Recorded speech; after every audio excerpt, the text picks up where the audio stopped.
ब्रह्ममुरारिसुरार्चितलिङ्गं निर्मलभासितशोभितलिङ्गम्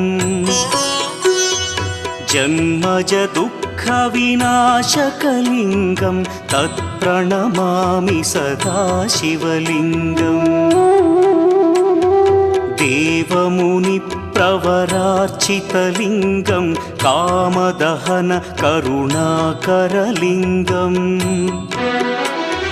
रावणदर्पविनाशकलिङ्गं तत्प्रणमामि सदा शिवलिङ्गम्